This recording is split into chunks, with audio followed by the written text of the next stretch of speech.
एक बार की बात है, शहर के पास एक छोटा सा गांव था। उसी गांव के पास एक जंगल था। वह जंगल बहुत ही घना था। उस जंगल में एक जादुई पेड़ था। उस जादुई पेड़ में एक परी रहती थी। जब कोई इंसान जंगल में जाता था, वह वहां पर रास्ता भटक जाता था और बाहर निकलने के लिए जादुई पेड़ के परी से मदद मांगता। पर उस जादुई पेड़ की परी में एक खास बात थी। वह इंसानों को जंगल से बाहर निकलने के बदले में उनसे एक पहेली पूछती। अगर कोई इंसान उस पहेली का जवाब सही नहीं देता तो उस जादुई पेड़ की परी उसे मार देती। उस जादुई पेड़ की परी ने बहुत लोगों को मार दिया था, जिसकी वजह से उस जंगल में कोई जाने का नाम नहीं लेता। गांव में मोहन अपने पत्नी रंजू और बेटी रीना के साथ रहता था। मोहन का परिवार बहुत गरीब था। मोहन के पास थोड़ी बहुत जमीन थी जिस पर वह सब्जियों की खेती करता था।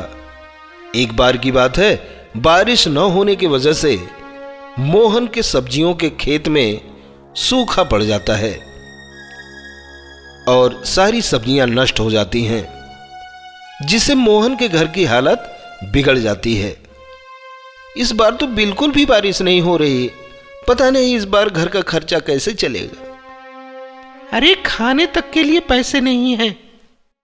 क्यों ना मैं सेठ के पास से कुछ पैसे उधार मांग लूं। उधार के पैसों से कुछ महीने तो कट ही जाएंगे।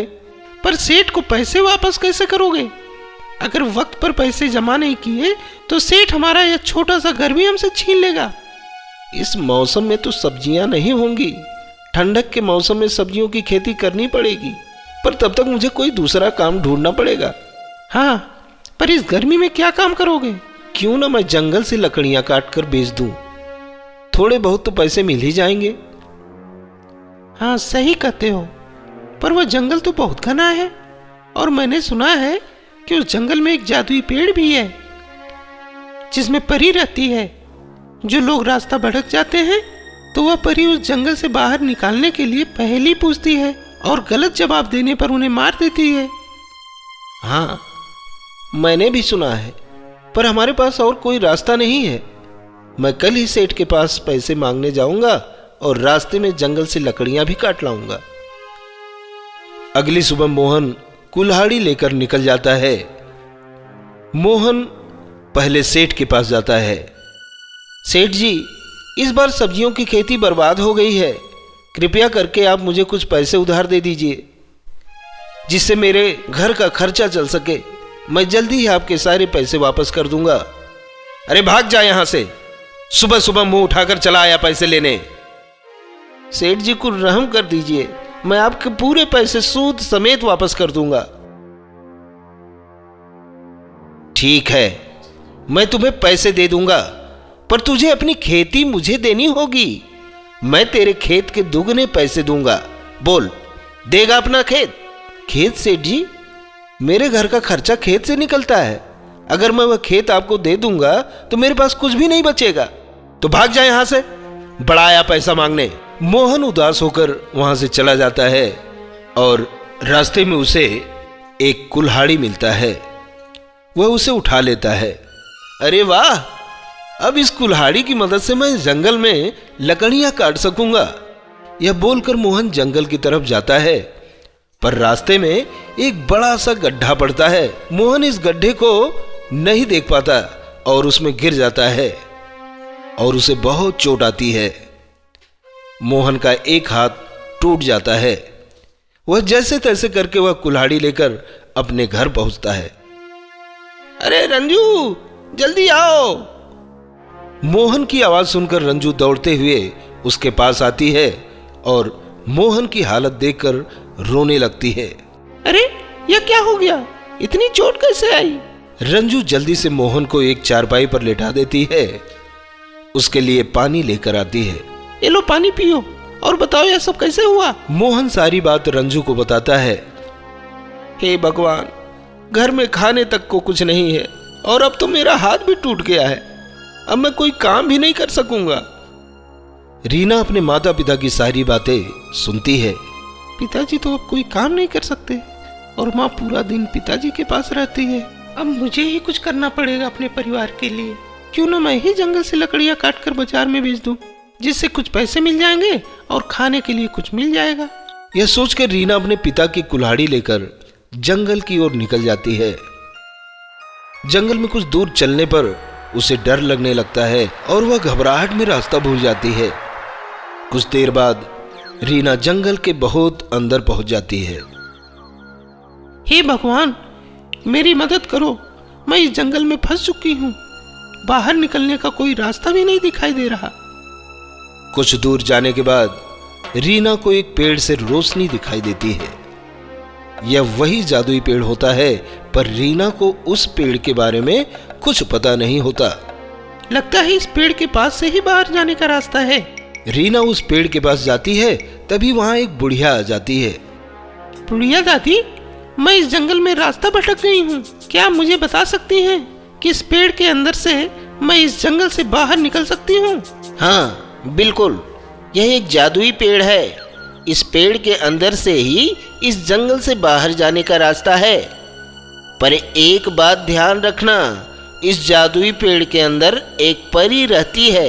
वह तुमसे एक पहेली पूछेगी और तुम्हें उसका सही जवाब देना पड़ेगा, नहीं तो वह परी तुम्हें मार देगी। ठीक है बूढ़ी दादी, अगर मैं उस परी के पहेली का सही जवाब दूंगी तो क्या वह मुझे इस जंगल से बाहर निकाल देगी? हाँ बिल्कुल, वह तुम्हें इस जंगल से बाहर निकाल देगी और तुम्हें बुद्धि और धन भी देगी। ठीक है, मैं उस परी के पहेली का सही जवाब दूंगी। हाँ, पर ध्यान से, आज तक कोई भी उस परी के पहेली का सही जवाब नहीं दे पाया है।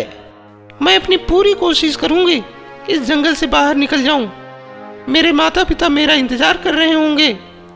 इतना बोलकर रीना उस चमकीले और जादुई पेड़ के अंदर चली जाती है और वहां उसे एक परी दिखाई देती है। आओ रीना, इस जादुई पेड़ में तुम्हारा स्वागत है। मुझे पता है कि तुम अपने परिवार के लिए इस जंगल से लकड़ियां काटने आई थी, पर अगर तुम्हें इस जंगल से बाहर जाना है तो तुम्हें एक पहेली का जवाब देना पड़ेगा। मैं तैयार हूँ, मुझे अपने परिवार के पास जाना है। मेरे माता पिता मेरा इंतजार कर रहे होंगे। ठीक है, मैं तुम्हें तुम्हारे घर जाने दूंगी, पर उससे पहले तुम्हें मेरे एक पहेली का सही सही जवाब देना होगा। पर अगर तुमने गलत जवाब दिया तो मैं तुम्हें मार दूंगी। मुझे मंजूर है, आप पहेली पूछो। परी तुरंत रीना को एक सुंदर से सोफे पर बैठा देती है और उससे पहेली पूछती है। तो बताओ रीना, 3 अक्षर का मेरा नाम, पहला कटे तो राम राम, दूजा कटे तो फल का नाम, तीजा कटे तो करू काटने का काम। बताओ क्या है मेरा नाम? पहेली सुनकर रीना गहरे सोच में पड़ जाती है। रीना के जवाब न देने पर परी अपने हाथ से रीना को मारने के लिए उसे पकड़ती है कि तभी रीना बोलती है, मुझे इस पहेली का जवाब पता है, जल्दी बताओ। आराम, सही जवाब रीना, तुमने मेरे पहेली का बिल्कुल सही जवाब दिया। मैं तुमसे बहुत खुश हूँ। अब मैं तुम्हें तुम्हारे घर पहुँचा दूंगी और ये लो खजाना, जिससे तुम्हारे परिवार की मदद हो जाएगी। परी अपने जादू से रीना को खूब ढेर सारा खजाना देती है और उसे उसके घर पहुंचा देती है। रीना खजाना लेकर अपने माँ को बुलाती है। माँ, माँ, जल्दी आओ, ये देखो मैं क्या लाई हूँ। अरे इतना क्यों चिल्ला रही है, क्या बात है? रंजू दौड़कर रीना के पास आती है और उसके हाथ में खजाना देखकर खुश हो जाती है। रीना अपने माता पिता को जादुई पेड़ और परी की सारी बात बताती है और खजाने की मदद से मोहन का इलाज अच्छे से होता है और रीना एक अच्छे स्कूल में पढ़ने जाती है। अब मोहन और रंजू एक सब्जी का दुकान भी खोल लेते हैं, जिससे उनके सारे दुख खत्म हो जाते हैं और सब मिलजुल कर शांति से अपना जीवन बिताते हैं। सीख, इस कहानी से हमें यह सीख मिलती है कि हमें कोई भी काम सोच समझकर करना चाहिए।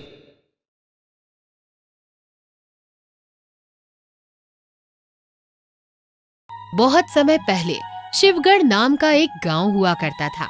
जहाँ ज्यादातर गांव वाले आपस में मिलजुल कर रहते थे। बधाई हो, तुम्हारी बेटी की शादी हो गई।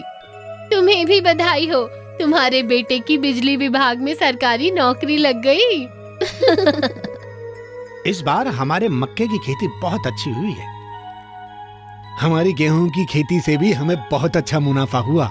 लेकिन कुछ लोग ऐसे भी थे जो दूसरों की खुशी से ज्यादा उनके दुख में खुश होते थे। सुना है मेरी पड़ोसन का पति उसे तलाक देने की बात कर रहा था।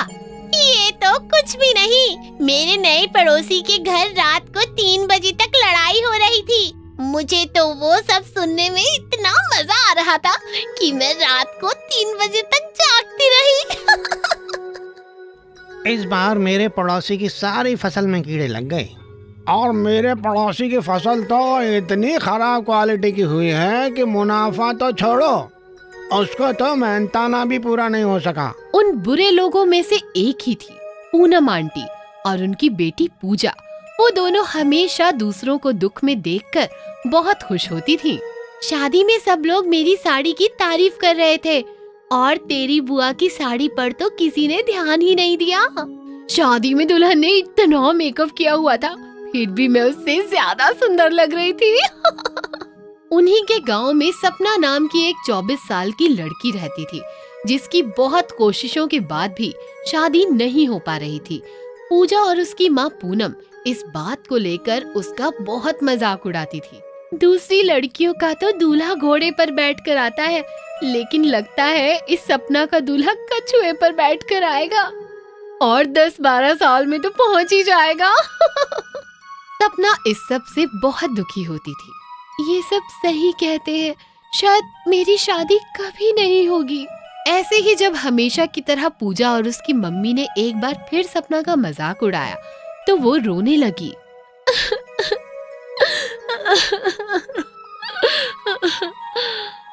तभी उसकी सहेली उसके पास आई और उसे रोते हुए देखकर समझ गई। लगता है आज पूजा और उसकी मम्मी ने फिर से तेरी शादी का मजाक उड़ाया है। तू एक काम कर, तू 16 सोमवार के व्रत रख। तेरे व्रत से खुश होकर शिव भगवान तेरी शादी जरूर करवा देंगे। सच? 16 सोमवार का व्रत रखने से मेरी शादी हो जाएगी? बिल्कुल। और फिर अपनी सहेली की बात मानकर सपना ने अगले ही सोमवार से 16 सोमवार का व्रत रखना शुरू कर दिया। देखते ही देखते उसके 16 सोमवार के व्रत पूरे हो गए। शिव भगवान जी, आज मेरे 16 सोमवार के व्रत पूरे हो गए। अब आप जल्दी से मेरी शादी करवा दीजिए। जल्द ही शिव भगवान